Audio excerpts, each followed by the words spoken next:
स्वागत करछि पुणी थोड़ा आउ गोटे न भिडियो को। तो देखो आज आउ गोटे मोस्ट इंपोर्टेंट सिलेक्शन क्वेश्चन पढ़ा जोटा कि कर पेपर 8 तपस्विनी तृतीय सर्ग जोटा आपंकर मु प्रथम क्लास रे पढ़ी कि तपस्विनी तृतीय सर्गर रामचंद्रंकर चरित्र चित्रण कर ताहा बहुत इंपोर्टेंट थिला। जो मैंने से वीडियो देखी ना जाकि देखिपारे।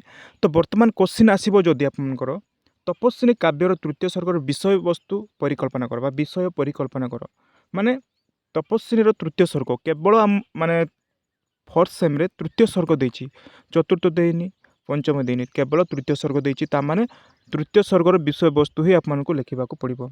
बुझीपारे। तो तपस्विनी काव्यर तृतीय सर्ग विषय वस्तु जदि क्वेश्चन आसो विषय वस्तु आलोचना कर माने कौन बुझीच से विषय कौन माने आप माने बुझीचंती से क्वेश्चन आसिले केमिति लिखिबे चलते आम डिस्कसन करवा।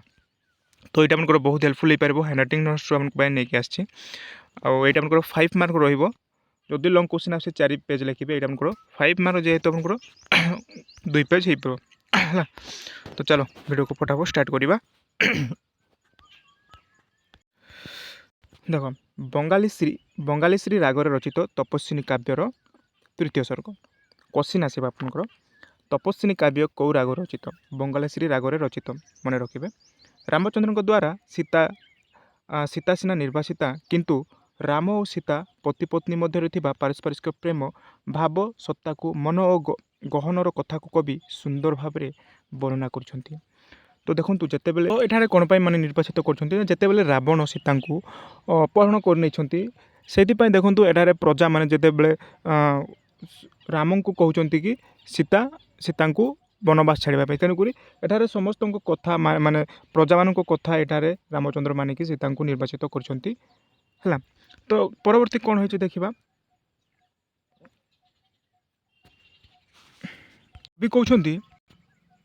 तो राजा रामचंद्र भितर देख राजा रामचंद्र भितर सीता मन जगत रे दुख विरहर चित्र बारंबार आर्तनाद करुछि। रामचंद्र निर्देश रे अनुज लक्ष्मण तुमर वैदेहिक गंगा नदी कूल निर्वासन दंड भोग पाई छाड़ी आसिले। तो एठारे सीता को किए माने निर्वाचित कर किए छाड़ी आसिले लक्ष्मण अनुज जी कि लक्ष्मण है से गंगा नदी कूल निर्वाचित दंड भोग पाई छाड़ी आसिले। तो निर्मल आकाश तले खरा प्रतीयमान होउथिला प्रकृति थिला स्वाभाविक अदूरवर्ती गंगा नदी कूल वाल्मीकि आश्रम। तो सेटारे देखो वाल्मीकि आश्रम थिला जेते बेले माने जो माने निर्मल आकाश तले खरा प्रतीयमान माने खरा मध्य होउथिला से जो माने कौन जंगल रे माने कहि पारबा निर्वासित है। तो कौन कौच अदूरवर्ती गंगा नदी कूल वाल्मीकि आश्रम सेठार उपस्थित अच्छी।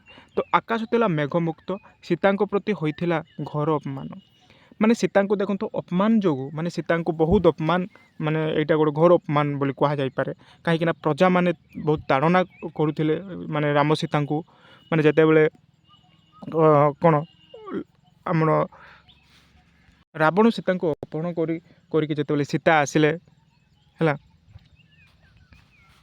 देखो सीता जिते आसिले आसला प्रजा माने बहुत गौर अपमान करके सीता को निर्वाचित करथिले। नेक्स्ट परवर्ती कौन सूर्यवंश राजा मन रखु यहाँ क्वेश्चन आसे रामचंद्र कौ वंशर राजा थिले सूर्यवंश राजा थिले। तो रामचंद्र पत्नी सीता परवर्ती देखो प्रजा मानकर अपवाद को बा अपमान को सम्मान जनाई राजा सीता को निर्वासित बा दंड भोग पाई परामर्श देथिबारु प्रकृति भी ए अपमान को सह्य कर पार नहीं।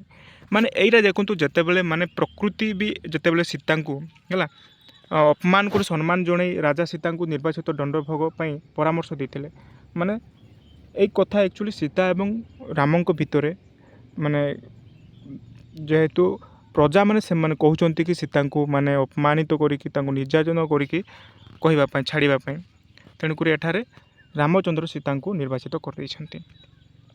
तो कौन है अपमान को सह्य कर पारना प्रकृति मध्य जंगल जहाँ भी अच्छी पत्र गछ लता सबू प्रकृति मध्य कौन माने अपमान को सही पारना। तो प्रकृति दुखरे होइछि परिवर्तन स्वर्गलोक सूर्यदेव ए अपमान को सह्य कर पारना निजको धला बादल तले लुचि जाइछंती राघव बधू प्रति अपमान को देखी संध्या राघव बधू किए ସୀତା ହେଲା, ସତୀ ସୀତା। ତ ରାଘବ ବଧୂ ପ୍ରତି ଅପମାନକୁ ଦେଖି ସନ୍ଧ୍ୟା ଦେବୀର ଆଗମନ ହୋଇଛି। ତ ଏଇଭଳିଆ ଦେଖନ୍ତୁ ନେକ୍ସଟ କ'ଣ ହୋଇଛି, ତ ଅଳ୍ପ ସମୟ ମଧ୍ୟରେ କଳା ବାଦଲ ଢାଙ୍କି ଦେଇଛି। ତ ଲକ୍ଷ୍ମଣ ସୀତାଙ୍କୁ ଛାଡ଼ି ଆସିବାର ଅଳ୍ପ ସମୟ ମଧ୍ୟରେ ପ୍ରକୃତିର ପରିବର୍ତ୍ତନକୁ କବି କଳାତ୍ମକ ଚାତୁରୀରେ ବର୍ଣ୍ଣନା କରିଛନ୍ତି।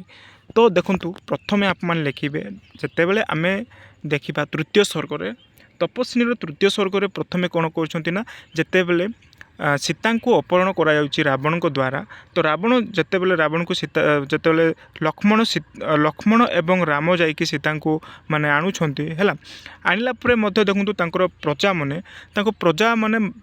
ତାଙ୍କ ଯେତେ ପ୍ରଜା ଅଛନ୍ତି ରାମଙ୍କର ପ୍ରଜାଗଣ ସମସ୍ତେ ସୀତାଙ୍କୁ କ'ଣ ନିର୍ଯାତନା କରୁଛନ୍ତି। ମାନେ ମୋଟାମୋଟି ଭାବରେ ଆମେ ଯଦି ଜାଣିବା ତାହେଲେ ପ୍ରଥମ ଆମେ ତୃତୀୟ ସ୍ୱର୍ଗରେ ଦେଖିବା କ'ଣ, ସୀତାଙ୍କୁ କ'ଣ ଅପହରଣ କରାଯାଇଛି ରାବଣଙ୍କ ଦ୍ୱାରା। ରାବଣ ସୀତାଙ୍କୁ ଅପହରଣ କରିଛନ୍ତି।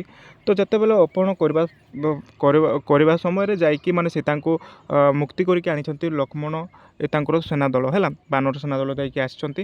ତ ଆସିଲା ପରେ ଏଠାରେ ଦେଖନ୍ତୁ ପ୍ରଜାମାନେ ମଧ୍ୟ ସୀତାଙ୍କୁ ନିର୍ଯାତନା କରୁଛନ୍ତି ହେଲା, ଯାହାଫଳରେ ବହୁତ କଥା କହୁଛନ୍ତି। କହିବା ଫଳରେ କ'ଣ ହେଉଛି ନା, ରାଜା ଯେହେତୁ ପ୍ରଜାମାନଙ୍କ କଥା ମାନିବା କ'ଣ ଉପଯୁକ୍ତ ଅଛି, କାହିଁକି ନା ଏଠାରେ ମାନେ ରାଜା ପ୍ରଜାମାନଙ୍କ କଥା ପ୍ରତ୍ୟେକଟି ତାଙ୍କର କଥା ମାନିବାର ନିହାତି ଆବଶ୍ୟକ। ତେଣୁକରି ଏଠାରେ ରାମଚନ୍ଦ୍ର ସୀତାଙ୍କୁ ନିର୍ଯାତନା କରୁଛନ୍ତି। ପ୍ରଥମ ଆମେ କ'ଣ ତପସ୍ୱିନୀ କାବ୍ୟରେ ଏଠାରେ ଦେଖିବାକୁ ପାଇଥାଉ।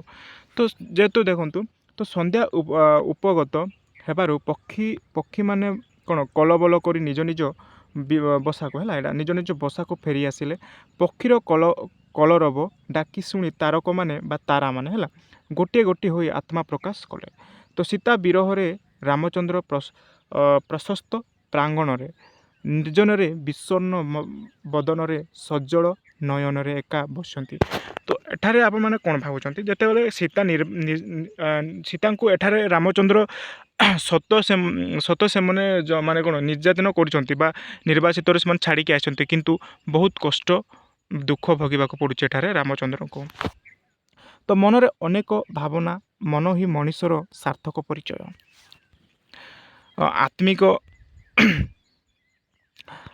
ଆତ୍ମିକ ଅବବୋଧ ଭିତରେ ତାଙ୍କର ମନରେ ସୃଷ୍ଟି ହୋଇଛି ଅନେକ ପ୍ରଶ୍ନ। ଦାର୍ଶନିକ ଚିନ୍ତା ଚେତନା ଭିତରେ କବି ପ୍ରକାଶ କରୁଛନ୍ତି। ରାଜ ଅଧିକାର ଏକ ଛଳନା ମାତ୍ର, ଏହା ଦାସତ୍ୱର ମହାବ୍ୟାଜ। ପ୍ରକୃତିର ପଦରେ ଖଟିବା ଏହାର ଲକ୍ଷ୍ୟ। ପ୍ରଜାମାନେ ମେଳି ହୋଇ ଯଦି ମିଥ୍ୟା ପ୍ରସଙ୍ଗକୁ ସତ୍ୟ ବୋଲି କହନ୍ତି, ରାଜା ବାଧ୍ୟ ହୋଇ ସେହି ମିଥ୍ୟାକୁ ମାନି ନିଅନ୍ତି। ତ ଏଠାରେ ପ୍ରଜାମାନଙ୍କର ଯେଉଁ ମାନେ ମେଲି ହୋଇ ଯଦି ସେ ମିଥ୍ୟା ପ୍ରସଙ୍ଗକୁ ସତ୍ୟ ବୋଲି ସେଠାରେ ଯଦି କହନ୍ତି, ତାହେଲେ ରାଜା ମଧ୍ୟ ସେ କ'ଣ ରାଜା ବାଧ୍ୟ ହୋଇ ସେଠାରେ ମିଥ୍ୟାକୁ ମାନି ନେଇଥାନ୍ତି। କିନ୍ତୁ ଏଠାରେ ସମସ୍ତେ ରାଜାଙ୍କୁ ପ୍ରଜାମାନେ ସମସ୍ତେ ତାଡ଼ନା କଲେ କି ନିନ୍ଦା କଲେ କି ସୀତାଙ୍କୁ ମାନେ ନିର୍ଯାତନା କରିବା ପାଇଁ, ତେଣୁକରି ସହ୍ୟ ନ କରିପାରିକି ରାମଚନ୍ଦ୍ର ସୀତାଙ୍କୁ ନିର୍ଯାତନା କରୁଛନ୍ତି। ଏଭଳିଆ କଥା ଆମେ ଏଠାରେ ଦେଖିବାକୁ ପାଇଥାଉ। ନେକ୍ସଟ କ'ଣ ହେଇଛି ନା, ପ୍ରଜାଙ୍କର ସୁଖ ପାଇଁ ରାଜା ନିଜ ସୁଖକୁ କ'ଣ ଜଳାଜଞ୍ଜଳ ଦିଅନ୍ତି। ତ ନିହାତି ଭାବରେ ଦେଖନ୍ତୁ, ପ୍ରଜା ରାଜାଙ୍କ ସୁଖ ପାଇଁ ହିଁ ସେ ସବୁ କିଛି ଚାହିଁଥାଏ, କାହିଁକିନା ପ୍ରଜାମାନେ ଯାହା କହୁଛନ୍ତି ବା ତାଙ୍କର ଯାହା କହୁଛନ୍ତି ସେ ମାନିବାକୁ ବାଧ୍ୟ।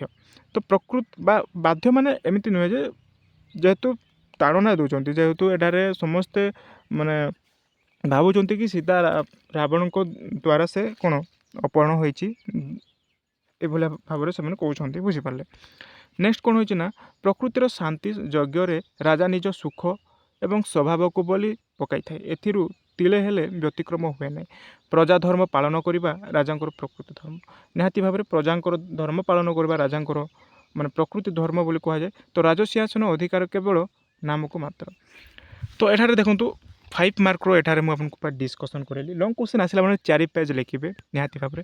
ତ ଏଇ ବିଷୟବସ୍ତୁ ଆପଣ ଜାଣିଲେ। ପ୍ରଥମେ ଆମେ କ'ଣ ଜାଣିଲେ ନା, ମାନେ ଏଇ ଯେଉଁ ବିଷୟବସ୍ତୁ ତପସ୍ୱୀର ତୃତୀୟ ସ୍ୱର୍ଗର ବିଷୟବସ୍ତୁ ଆମେ ପ୍ରଥମେ ଯେତେବେଳେ ଆମେ ଜାଣିବା କି ସୀତାଙ୍କୁ ନିର୍ବାସିତ କରିଛନ୍ତି ରାମଚନ୍ଦ୍ର, ଯେହେତୁ ସୀତାଙ୍କୁ ରାବଣ ଏଠାରେ ଅପହରଣ କରିକି ନେଇଯାଇଛନ୍ତି ହେଲା। ନେଲା ପରେ ଏଠାରେ ବହୁତ ମାନେ କଷ୍ଟ ଭୋଗ କରିକି ଏଠାରେ ବାନର ସେନା ସହିତ ରାମଚନ୍ଦ୍ର ଲକ୍ଷ୍ମଣ ସମସ୍ତେ ଯାଇକି ସୀତାଙ୍କୁ ମୁକ୍ତି କରିକି ଆଣୁଛନ୍ତି। ଆଣିଲା ପରେ ମଧ୍ୟ ଦେଖନ୍ତୁ ଏଠାରେ ପ୍ରଜାମାନେ ବହୁତ ତାଳନା ନିନ୍ଦା କରୁଛନ୍ତି, ସୀତାଙ୍କ ଉପରେ ନିର୍ଯାତନା କରୁଛନ୍ତି। ତେଣୁକରି ରାଜା ରାମଚନ୍ଦ୍ର ସହ୍ୟ କରି ନ ପାରିକି ସେ ପୁଣି ଥରେ ନିର୍ବାଚିତରେ ପଠାଇଛନ୍ତି ସୀତାଙ୍କୁ। ଏଠାରେ ଆମେ ଦେଖିବାକୁ ପାଇଥାଉ ଏ ବିଷୟବସ୍ତୁ। ଆଉ ମାନେ କୋଶ୍ଚିନ୍ ଆସିଲେ ଏଇଭଳିଆ ହିଁ ଲେଖିବେ, ବହୁତ ଇମ୍ପୋର୍ଟାଣ୍ଟ କୋଶ୍ଚିନ୍ ଏଇଟା ଆପଣଙ୍କର କୋଶ୍ଚିନ୍ ଆସିବେ ଲେଖିବେ।